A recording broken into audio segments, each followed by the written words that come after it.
Hey guys, it's Alicia with WTI. This well-loved screwdriver has lasted for a really long time and it is one of the most used in our house. This is from Klein tools.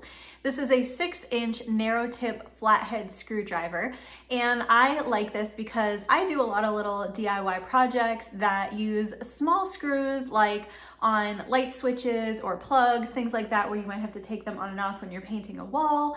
So these come in handy. And what I like about this one is it is nice and light. It has this nice long 6-inch round shaft, and it is made with very durable materials. It has lasted a long time and it is in great shape, although a little bit dirty. So I am a big fan of Klein tools. They are really nice, they're strong, super durable.